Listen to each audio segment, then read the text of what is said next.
Irã está inclinado a ver Rússia como peça-chave na resolução do conflito no Oriente Médio. O presidente russo Vladimir Putin e o presidente iraniano Ebrahim Raisi discutiram a atual escalada no Oriente Médio durante conversa telefônica na última terça-feira, 16 de 4 de 2024, o que levanta a hipótese de que o Estado PS entende que os russos podem ser uma peça-chave para resolver o conflito.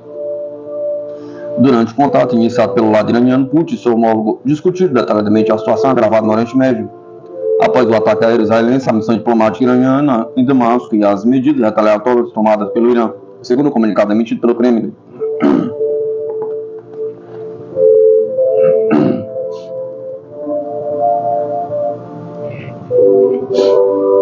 Até o momento, Raisi não contactou nenhum outro líder mundial após o contra-ataque iraniano.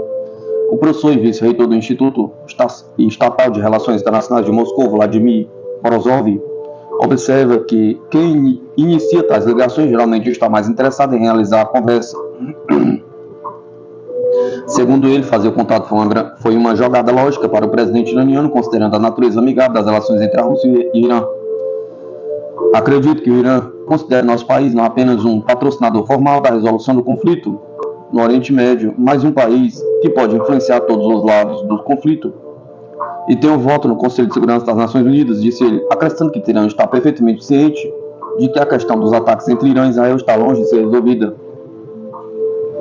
Assim, ele argumentou que era importante para a liderança iraniana mostrar ao seu povo que Teherã tem amigos influentes no exterior, parceiros com os quais a República Islâmica pode discutir a situação atual. Sobre a próxima visita a Moscou do vice-ministro das Relações Exteriores do Irã, que deve participar de uma conferência sobre não proliferação esta semana, Morozov destacou que as potências ocidentais ainda não apresentaram evidências que respaldem suas alegações de que o Irã está trabalhando em uma arma nuclear. Todos nós lembramos da situação com o Iraque e de como Colin Powell discursava em uma sessão no Conselho de Segurança das Nações Unidas, acusando o regime de Saddam Hussein de possuir armas de destruição em massa que, como esperado, ninguém encontrou depois que o Iraque foi invadido e o regime foi derrubado, disse ele.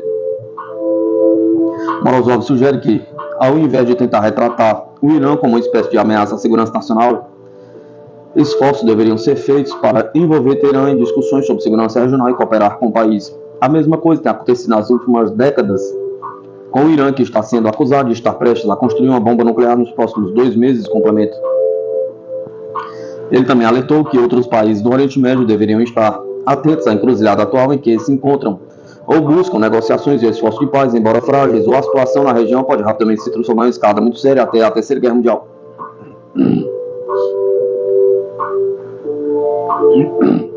Exército de Israel conclui exercício em larga escala para possível guerra com o Hezbollah. Em comunicado, o exército israelense afirmou que exercícios são preparativos para um eventual embate com o movimento libanês na fronteira do norte de Israel. A divisão regional Galileia das Forças de Defesa de Israel concluiu nesta quarta-feira, 17 de 4 de 2024, um exercício em larga escala no norte do país, simulando o cenário de ataque e defesa, que tem como objetivo preparar os militares para um embate com o movimento libanês e Hezbollah, informou a corporação em comunicado.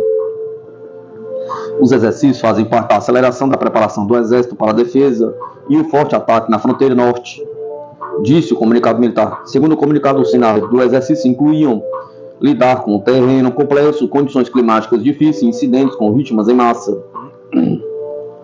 A Força Aérea de Israel, a polícia israelense e as autoridades de resgate também participaram do exercício. O exercício ocorre em meio a ataques diários do movimento libanês contra o norte de Israel, em paralelo à ofensiva israelense na faixa de Gaza. Na terça-feira, 16 de 4 de 2024, o exército afirmou ter eliminado o comandante da unidade de foguetes e mísseis da região oeste das forças Hadawai do Hezbollah. Anteriormente, Israel alertou que não pode mais tolerar a presença do Hezbollah ao longo da sua fronteira norte. Após o ataque liderado pelo Hamas em 7 de outubro, alertou que se uma solução diplomática não for alcançada, recorrerá à ação militar para empurrar o movimento mais para o norte. O Brasil se reúne com embaixadores do Irã para atualizar eventual plano de evacuação, diz mídia.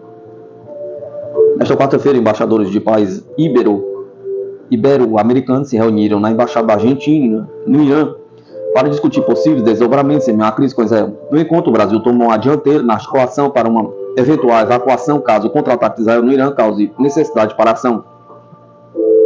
A embaixada brasileira, inclusive, já atualizou seu plano próprio de evacuação de acordo com a coluna de Lauro Jardim no Globo.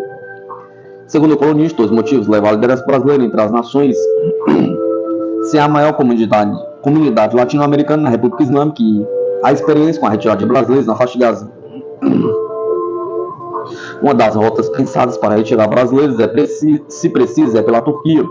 Nesse caso, os cidadãos seriam levados até Ankara, onde o país tem melhor estrutura. O plano, no entanto, é suscetível à mudança e prevê outras alternativas, uma vez que não é possível ter certeza de que vai acontecer.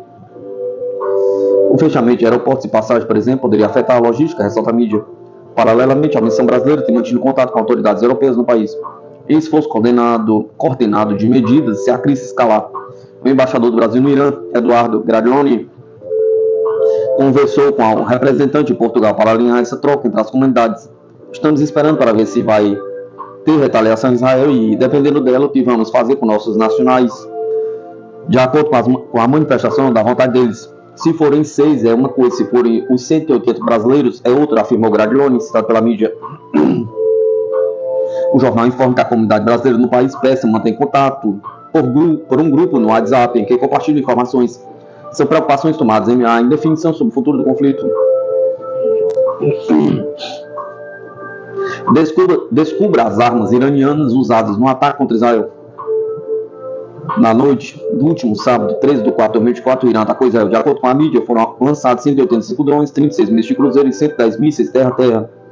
Agora, as autoridades iranianas se preparam para um ataque de retaliação israelense no território do Irã e para ataques contra representantes do Estado fora do país, informou o Wall Street Journal, citando fontes não identificadas. A Rússia apela por um rápido alívio das tensões no Oriente Médio. Estamos a contenção de todos os países da região. Foi a posição do Kremlin ante a recente escalada bélica na região do Oriente Médio. Armas utilizadas pelo Irã no ataque contra Israel. Drone Shahed 136, 200 kg de peso, 50 kg peso da ogiva, alcance de 2.000 km, velocidade de 180 km por hora. Míssil balístico IMAD, 750 kg peso da ogiva, alcance de 1.700 km.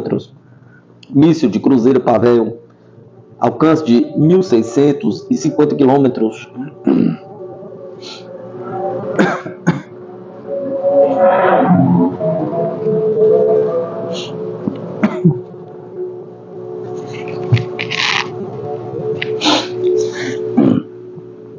Ucrânia está perdendo devido ao poderio da Rússia, diz bilionário americano. David Sachs enumerou as razões dos avanços russos que atribui aos maiores recursos da Rússia e não à falta de apoio dos Estados Unidos. O envolvimento direto dos países ocidentais no conflito da Ucrânia levaria à Terceira Guerra Mundial, disse na terça-feira o bilionário americano David Sachs. Se você se refere a uma zona de exclusão aérea, isso significa abater os aviões russos, e o mundo já teria entrado na Terceira Guerra Mundial, disse Sachs, comentando as declarações do investidor e empresário Bill Ackman. Recentemente, Ackman afirmou que se os Estados Unidos e a União Europeia protegessem os céus da Ucrânia, o mundo seria um lugar mais seguro. Para Sachs, a Ucrânia está perdendo no conflito com a Rússia, não por causa da falta de assistência dos Estados Unidos, mas por causa do poder do exército russo. O motivo não é a inação do Congresso dos Estados Unidos em termos de financiamento adicional. O motivo é que a Rússia tem mais recursos humanos do que a Ucrânia, produz mais artilharia do que o Ocidente, tem superioridade aérea, apontou John Kirby, coordenador de comunicações e estratégia do Conselho de Segurança Nacional da Casa Branca, disse na terça-feira que os Estados Unidos não poderiam fornecer à Ucrânia a mesma assistência para repelir ataques aéreos que a Israel, porque são conflitos diferentes. A Alemanha lança apelo urgente para reforçar as famintas defesas aéreas da Ucrânia. Berlim apelou para a União Europeia e aos países membros da Organização Tratado do Atlântico Norte para que reforce a defesa aérea da Ucrânia o mais rápido possível. É uma questão de vida ou morte. O ministro da Defesa alemão Boris Pistorius e a ministra das Relações Exteriores Annalena Baerbock abordaram a União Europeia, a Aliança Militar e países terceiros com a nova iniciativa para a Ucrânia, que também será discutida em uma reunião de ministros das Relações Exteriores do G7. No entanto, detalhes não foram divulgados, relata Reuters. Nós e os nossos parceiros em todo o mundo devemos agora ser igualmente resolutos na nossa defesa contra o terror aéreo russo. Defesas aéreas mais fortes são uma questão de vida ou morte, disse Baerbock, antes da reunião ministerial do G7 na ilha italiana de Capri. Seguindo a mesma linha de pensamento, o primeiro-ministro holandês Mark Rutte diz que São necessárias mais defesas aéreas e rapidamente. Vamos considerar nós três. Como podemos apoiar essa iniciativa alemã? Após se reunir com o secretário-geral da OTAN, Jens Stoltenberg, e os seus homólogos dinamarqueses e tcheco em Bruxelas, a primeira-ministra dinamarquesa, Mette Frederiksen, sugeriu que os países europeus deveriam considerar enviar alguns dos nossos próprios sistemas de defesa aérea para a Ucrânia, um momento em que eles, e não nós, lutam diariamente para combater o interminável ataque russo. Anteriormente, o presidente ucraniano Vladimir Zelensky comentou a eficácia com que Israel e os seus aliados repeliram a barragem de drones e mísseis iranianos em um ataque no fim de semana passado. Os céus europeus poderiam ter recebido o mesmo nível de proteção há muito tempo se a Ucrânia tivesse recebido apoio total, semelhante aos seus parceiros na interceptação de drones e mísseis, disse ele.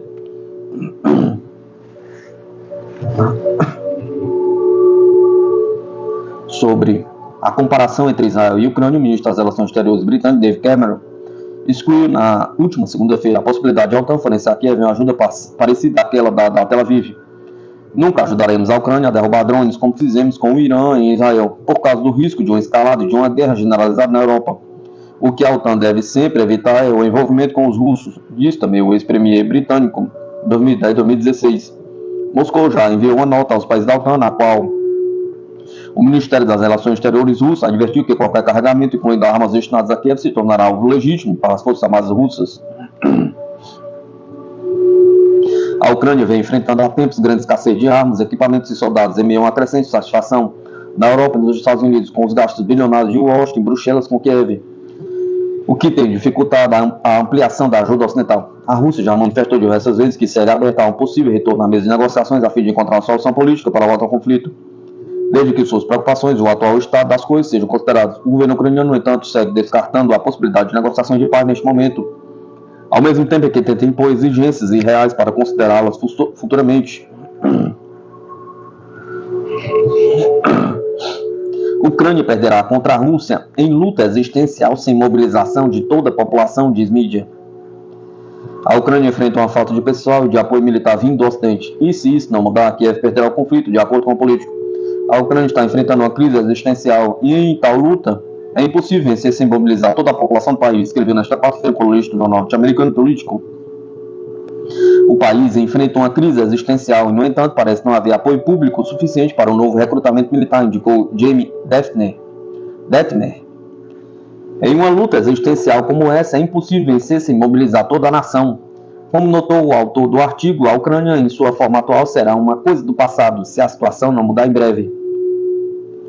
Em sua opinião, para um conflito com importância que define uma era, a dimensão das ações dos líderes ocidentais para mostrar ajuda a Kiev está muito aquém de sua retórica exagerada. Ele acrescentou que a frustração fez com que os ucranianos de todos os escalões de soldados cavando trincheiras a ministros administrando o país ficassem exaustos e irritados. Na quinta-feira, a Suprema Rada, o parlamento ucraniano aprovou um projeto de lei sobre o reforço da mobilização para o exército da Ucrânia. A reforma foi adiada por vários meses e reduziu a idade de mobilização de homens de 27 para 25 anos.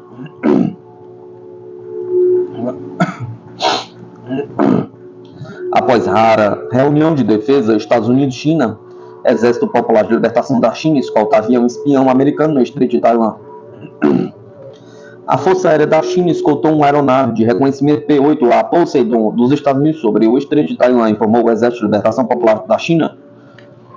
A ação acontece um dia depois de os chefes de defesa dos Estados Unidos e da China terem mantido os seus primeiros diálogos desde novembro de 2022 em um esforço para reduzir as tensões regionais. O comando do Teatro Oriental do Exército Popular da China organizou caças para acompanhar e observar o voo do avião norte-americano. De acordo com a lei e as regras, as tropas do teatro estão sempre em alerta máximo para assegurar resolutamente a soberania e a segurança nacionais, bem como a paz e a estabilidade regionais, diz o comunicado do Exército Chinês em sua página oficial do WeChat. Do lado estadunidense, a 7ª Frota dos Estados Unidos disse em uma nota que, ao operar dentro do Estreito de Taiwan, de acordo com o direito internacional, os Estados Unidos defendem os direitos, liberdade e navegação de todas as nações. O Estreito Crítico tem 160 quilômetros de largura e separa a China da ilha de Taiwan, de quem considera a passagem de aeronaves e navios militares estrangeiros pelo Estreito desafio à sua soberania. O secretário de Defesa dos Estados Unidos, Leon Austin, conversou com seu homólogo chinês, o almirante Dong Jun, na terça-feira, 15 de 4 de 2024, no mais recente esforço para melhorar as comunicações com os militares chineses e reduzir a chance de um confronto na região. Foi a primeira vez que Austin conversou com Dong e a primeira vez que ele conversou longamente com qualquer homólogo chinês desde novembro de 2022, relata a AP News.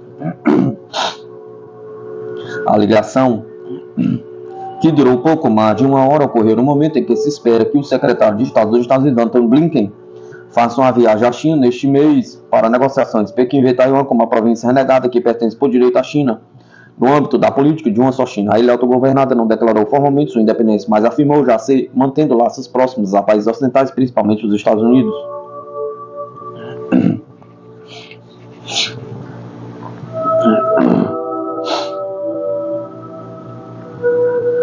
Londres diz que Israel claramente decidiu retaliar Irã. Teherã indica prontidão aérea e cita Sukhoi.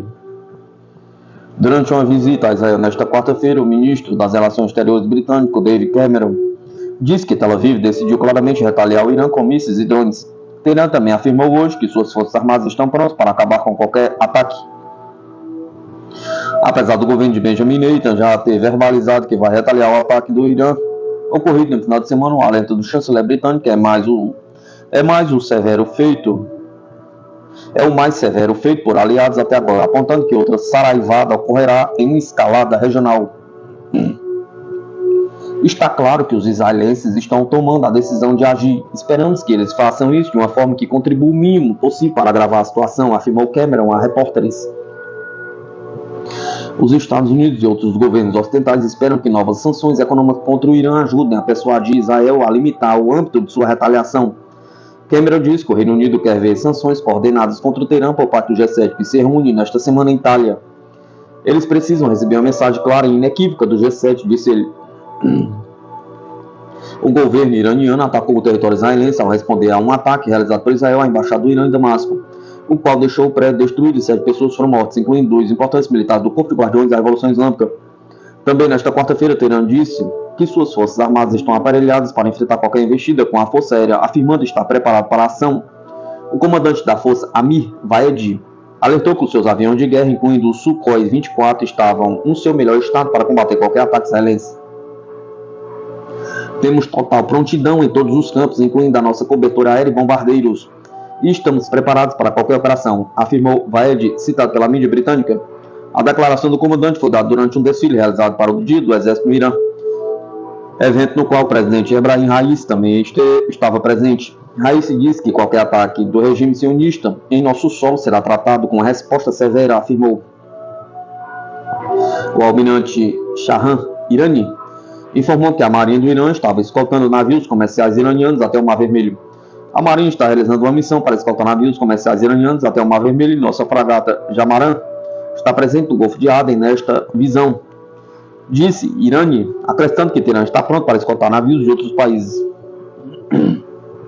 O Mar Vermelho tem visto perturbações significativas no transporte marítimo com destino a Israel devido aos ataques dos Houthis do Iêmen. O grupo disse que não vai parar enquanto Tel Aviv não interromper sua campanha militar na faixa de Gaza.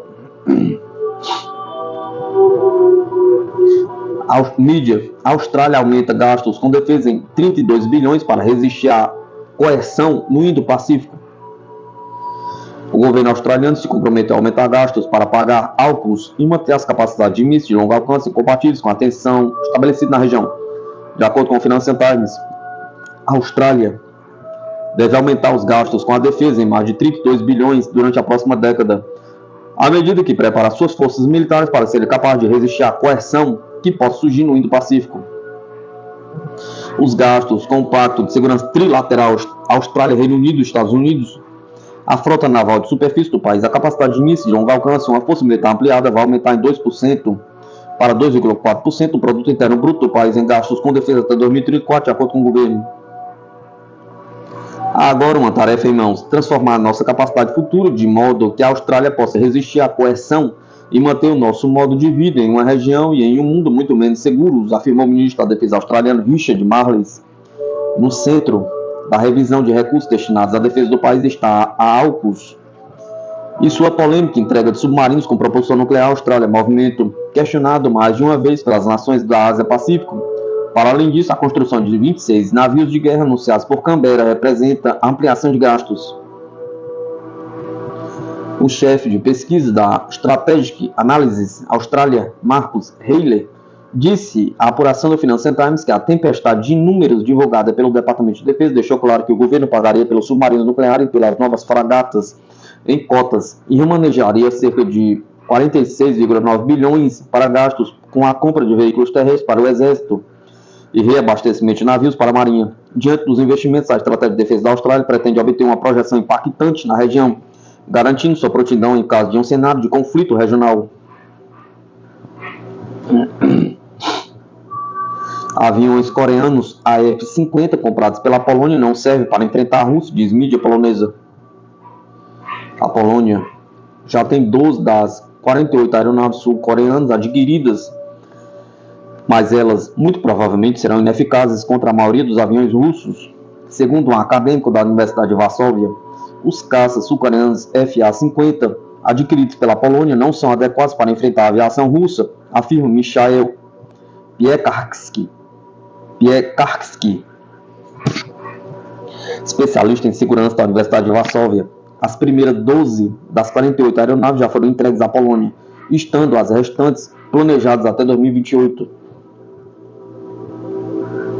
No momento, temos 12 máquinas na versão de treinamento de combate. Elas são inferiores a qualquer caça usado pela Rússia. Até mesmo os modelos mais antigos, como o MiG-29 ou o Su-27, disse Piekarski, em um artigo na terça-feira, 16 de 4 de 2024, no jornal polonês Iborska. Ele explicou que as máquinas entregues à Polônia estão perdendo para as russas, principalmente em termos de armamento. Os veículos russos estão armados com mísseis com alcance de 30 a 50 km. Nossos FA-50 têm mísseis do antigo tipo AIM-9L, incapazes de atacar aeronaves que estejam a mais de 10 km de distância, disse o especialista. Em sua opinião, somente com um lento avião de ataque russo Su-25, os FA-50 poloneses poderiam ter alguma chance. Atualmente, nossos FA-50, sem a cobertura de outras aeronaves, não são capazes de realizar nenhuma missão de combate por conta própria, concluiu Piekarski. Também apontou para um possível problema de manutenção dos aviões coreanos. A Polônia é o único país da OTAN que usa FA-50, então haverá um problema até mesmo com a compra de peças de reposição, com toda a logística relacionada a isso, disse ele. O jogo mudou. Ataque retaliatório do Irã revela fraquezas militares de Israel, diz analista.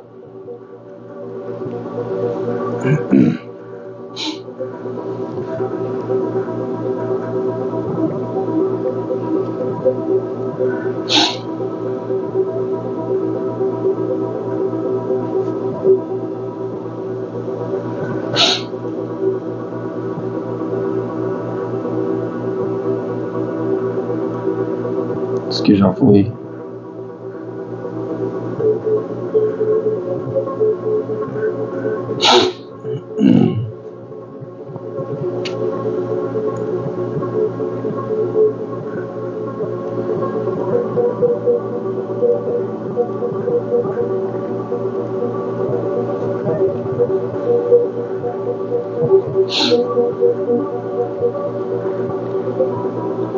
As armas fornecidas pelo Reino Unido estão por trás do terror ucraniano no Donbass.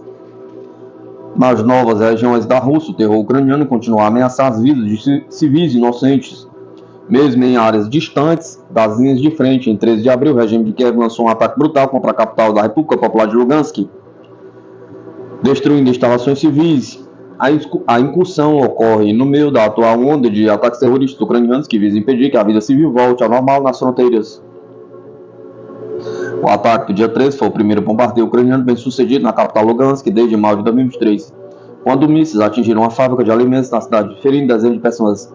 Desta vez, o alvo do ataque foi uma fábrica de máquinas que estava prestes a ser inaugurada. Previa-se que a nova empresa empregasse dezenas de trabalhadores, o que certamente contribuiria significativamente para o avanço da recuperação econômica nas regiões libertadas. É evidente que o regime de Kiev quer impedir que a vida das pessoas comuns volte ao normal. Apesar de estar numa zona de conflito, a cidade de Lugansk foi poupada de grandes bombardeamentos devido à distância entre a capital e as linhas de frente. As regiões ao redor da capital são totalmente controladas pelos russos, o que impede que os ucranianos possam realizar ataques de curto alcance. Isto permitiu um processo gradual de recuperação econômica com o trabalho e as atividades comerciais regressarem rapidamente à normalidade. Em dezembro, estive em Lugansk como correspondente numa expedição jornalística e relatei a situação no terreno, sublinhando como a vida melhorou na região após a libertação militar.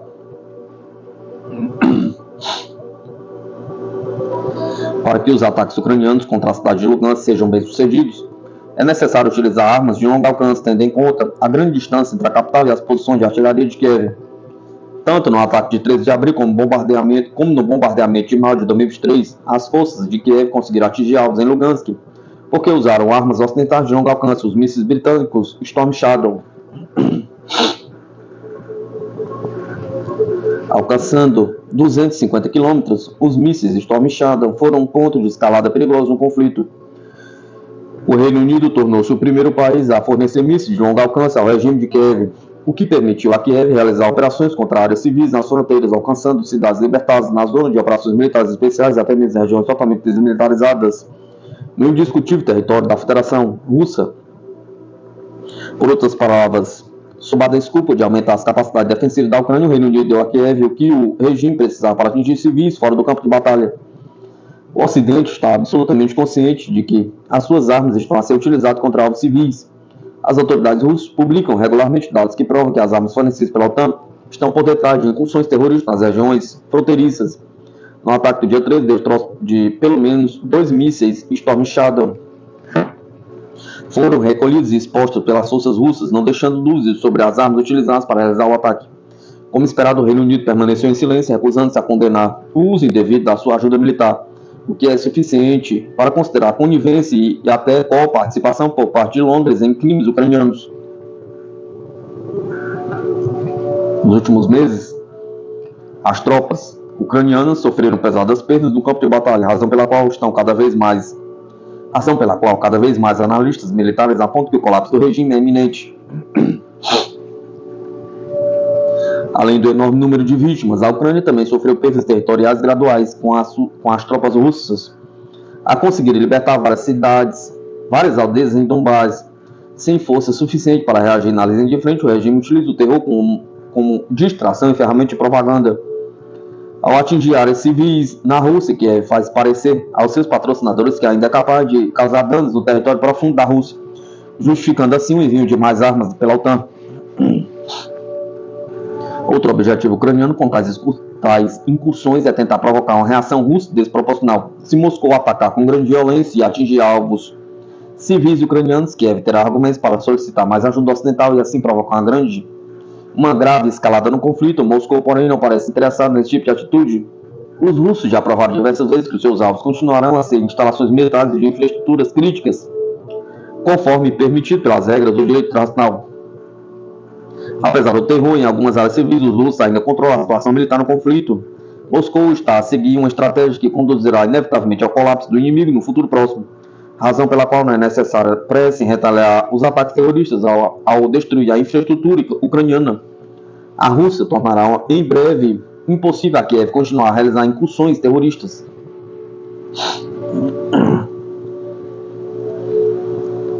Polônia aderirá ao esquema europeu Sky Sheldon após descongelamento com Berlim.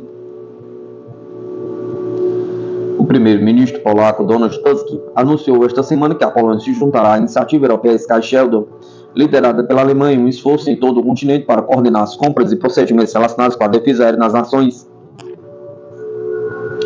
As medidas representam uma grande mudança política sobre o novo governo, uma vez que o anterior gabinete do Partido de Direita, Lei e Justiça, se opôs a participar da iniciativa devido às suas relações gélidas com Berlim. Cooperaremos como parte da iniciativa europeia Sky Sheldon, disse Tusk numa reunião do gabinete em 16 de abril, conforme citado no comunicado divulgado pelo seu gabinete. Não me incomoda nada que os alemães tenham sido os principais iniciadores desta iniciativa. Entretanto, o presidente polaco Andrzej Duda, que foi reeleito em 2020 com o apoio do Partido Lei e Justiça, comentou esses planos no mesmo dia, chamando o escudo de proteção europeia de projeto empresarial alemão, revelado pelo chanceler alemão Oliver Scholz em agosto de 2022 como uma reação à guerra da Rússia contra a Ucrânia. O projeto de defesa aérea inclui inicialmente 15 membros da OTAN, mas desde então adeririam mais Em fevereiro, a Turquia e a Grécia anunciaram sua intenção de aderir ao projeto, elevando o número total de estados participantes para 21. Os objetivos do programa incluem a melhoria da interoperabilidade dos sistemas de defesa aérea e a racionalização da aquisição conjunta de capacidades em todo o continente. No sistema político da Polônia, o presidente é o comandante supremo das Forças Armadas, mas não tem o poder político para impedir o governo de aderir a um programa de defesa internacional. O primeiro-ministro Tusk também disse que Varsóvia está a observar cuidadosamente as experiências israelitas com a defesa aérea, uma vez que a invasão em curso da Ucrânia pela Rússia acelerou os esforços da Polônia para desenvolver as suas capacidades nesse campo. O escudo de defesa europeu está funcionando com o uso, entre outros, de sistemas israelenses, disse ele. No caso de Israel, mais de 90% dos foguetes, drones e mísseis balísticos foram atingidos devido, entre outros, ao Iron Dome. Esse sistema funciona em linha com os planos de investimento existentes. O sistema de defesa aérea da Polônia deverá contar com o sistema de defesa aérea de médio alcance Wisla, que dispõe de baterias Patriot emparelhadas com outras 2 camadas de defesa aérea. Estes incluem o sistema de defesa aérea de curto alcance Naure, baseado nos mísseis modulares antiaéreos comuns ou CAM, bem como Ilha-Charis do consórcio europeu MBDA e baterias de defesa aérea de muito curto alcance Plica, desenvolvidas pela indústria de defesa polaca.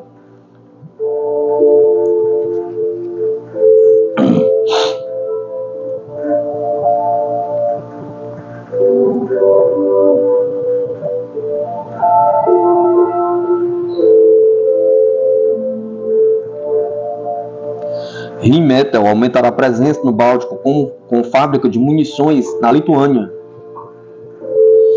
A empresa de defesa alemã Rheinmetall pretende expandir a sua presença na região do Báltico com a construção de uma fábrica de projéteis de artilharia na Lituânia. O governo lituano e a Rheinmetall assinaram um memorando de intenções para construir uma fábrica de munições de 155 mm na Lituânia, informou o Ministério da Economia e Inovação do país no comunicado divulgado em 16 de abril. Esta fábrica será importante para a Lituânia, a Ucrânia e toda a nossa região. Por sua vez, o governo fará tudo para que possa começar a operar o mais rapidamente possível, disse a primeira-ministra lituânia Ingrida Šimonytė. O responsável alertou que a Rússia continuará a ser a maior ameaça para a Europa nas próximas décadas. O ministro da Economia e Inovação da Lituânia, Aušrinė Armonaitė, disse em uma conferência de imprensa que a construção da central começaria ainda este ano. De acordo com a rede de notícias lituana LRT, um terreno estatal na parte norte do país já foi identificado como possível local. O plano para acolher a Rheinmetall faz parte de uma série maior de alterações introduzidas pelas autoridades econômicas lituanas aos regulamentos que regem os principais projetos de defesa. As reformas permitem que grandes empresas de armas transfiram a sua produção para a Lituânia e acelere a operacionalização das suas fábricas. Armonaitė diz que a ideia de atrair investidores que irão fabricar armas aqui, reduzindo a nossa dependência daquelas adquiridas nos mercados internacionais. As leis de investimento existentes exigem que empreiteiros ou fabricantes estrangeiros investam pelo menos 30 milhões de dólares em Vilnius ou 20 milhões de dólares em outro local do estado báltico. Um processo algo semelhante foi lançado pela vizinha Estônia, que está a tentar posicionar-se como futuro centro de munições da região. Tallinn anunciou planos para criar um complexo industrial com infraestrutura para empresas nacionais ou estrangeiras produzirem munições de pequeno, médio e grande calibre. Numa entrevista em dezembro de 2023 ao Defesa News, o subsecretário estônio para a política de defesa Tulli Duneton disse que a Estônia carece de produção nacional de munições, tornando o país inteiramente dependente de outros. Estamos tentando mudar isso, disse ela.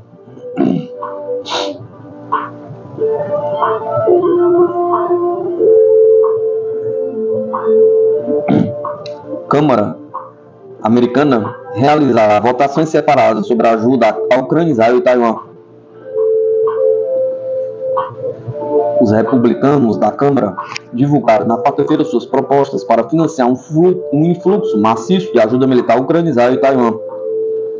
Mais de 6 meses depois que o presidente Joe Biden apresentou inicialmente seu pedido emergencial de assistência externa ao Congresso, o pacote de cerca de 95 mil milhões de dólares está dividido em 3 projetos de lei separados, mas, no entanto, reflete de perto o projeto de lei de ajuda externa que o Senado aprovou por 70 votos a 29 de fevereiro. A Câmara está programada para votar os 3 projetos de lei no sábado, devolvendo-os ao Senado para outra rodada de votações na Câmara Alta. Os perigos aumentam cada vez mais com a agressão tirânica que ameaça o mundo livre, disse o presidente de Dotações da Câmara, Tom Cole, disse em um comunicado: a Rússia está a invadir um vizinho soberano e a China está a desafiar os parceiros na sua região. Além disso, temos um conflito total no Médio Oriente, onde um dos nossos aliados mais próximos está sob constante ataque.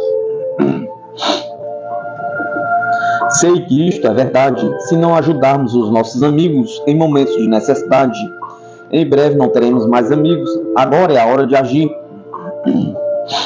Uma facção crescente da bancada republicana tornou-se cada vez mais cética em relação à ajuda adicional a Kiev, em meio à oposição do ex-presidente Donald Trump, exigindo votações separadas sobre a assistência à Ucrânia e a Israel. Isso levou o presidente da Câmara, Mike Johnson, a dividir o pacote em várias votações diferentes.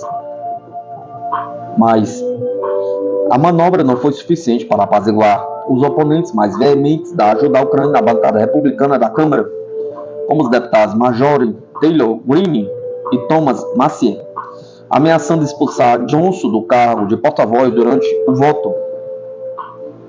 Um pequeno grupo de republicanos de direita, depois o ex-presidente da Câmara, Kevin McCarthy, republicano da Califórnia, em outubro, mergulhando a Câmara em semanas de caos, enquanto o partido lutava para selecionar um novo líder. O Heritage Action, o braço de lobby do influente think tank conservador, também se opõe a ajudar a Ucrânia e faz lobby contra o pacote, argumentando no memorando de quarta-feira que qualquer esforço para combinar as medidas antes de enviá-las ao Senado mina a intenção de considerar os projetos de lei pelos seus próprios méritos. O pacote de despesas suplementares inclui 60 mil milhões de dólares em ajuda econômica e de segurança à Ucrânia, 14 mil milhões de dólares em ajuda militar a Israel e 4 mil milhões de dólares em financiamento de armas para Taiwan. O pacote desbloquearia fundos de que o Pentágono necessita para continuar a armar Kiev, com 23,2 mil milhões de dólares para reabastecer as armas enviadas dos estoques dos Estados Unidos e outros 13,8 mil milhões de dólares para adquirir equipamentos avançados através da iniciativa de assistência à segurança da Ucrânia. A Ucrânia, nos últimos meses, encontrou-se perigosamente com poucas defesas aéreas, artilharia e munições necessárias para impedir a invasão da Rússia. O Congresso forneceu um total acumulado de 113 mil milhões de dólares em apoio econômico e militar à Ucrânia desde a invasão da Rússia, mas o último pacote aprovado foi em dezembro de 2022. O general C. Cabral, presidente do Estado-Maior Conjunto, alertou os apropriadores da defesa na Câmara na quarta-feira que a Ucrânia poderia perder os seus ganhos duramente conquistados sem o apoio dos americanos. O suplemento faz 3 coisas, disse Brau. 1. Que apoia a capacidade da Ucrânia de se defender. Coloca o dinheiro na nossa base industrial de defesa, não apenas para a Ucrânia, mas para muitos dos nossos aliados e parceiros, porque o equipamento dos Estados Unidos é valorizado em todo o mundo. E por último, mostra a liderança dos Estados Unidos. O pacote da Câmara também apoia uma disposição que orienta Biden a transferir sistemas de mísseis táticos do Exército de longo alcance para a Ucrânia, uma prioridade de longa data dos republicanos para a Ucrânia. Como presidente das Forças Armadas, Mike Rogers, do Alabama, as administrações Biden transferiram versões de médio alcance do míssil em outubro, mas o sistema de longo alcance permitirá a Ucrânia atacar a Crimeia ocupada pela Rússia. Além disso, o pacote inclui 4,4 mil milhões de dólares para reabastecer os milhares de munições AR-terra e projéteis de artilharia dos Estados Unidos que Israel lançou em Gaza nos últimos 6 meses.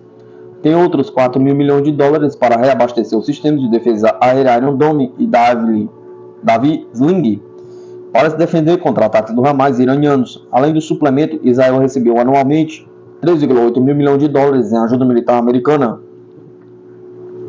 A coisa mais importante que podemos fazer agora é aprovar um suplemento que nos dará a oportunidade de continuar a fornecer assistência e segurança a Israel de forma de interceptores de defesa aérea, munições e coisas que o país precisa criticamente para se defender, disse defesa.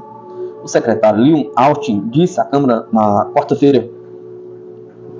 Outros 1,9 mil milhões de dólares do pacote desbloqueariam fundos de reposição para armar Taiwan, permitindo ao Pentágono enviar armas para a ilha, retirando dos estoques dos Estados Unidos. Da mesma forma que faz para a Ucrânia, o Congresso aprovou 300 milhões em financiamento militar estrangeiro para Taiwan em março, como parte do projeto de lei de gastos do Departamento de Estado para o exercício financeiro de 2024. O projeto de lei da Câmara daria a Taiwan também 2 bilhões adicionais em financiamento militar estratégico. O pacote também inclui 3,3 bilhões em financiamento de base industrial submarina, uma vez que os programas da classes Columbia e Virginia continuam atrasados. Além disso, fornece 2,4 mil milhões de dólares ao Comando Central dos Estados Unidos para apoiar suas operações no Oriente Médio e outros 542 milhões de dólares ao Comando Indo-Pacífico dos Estados Unidos.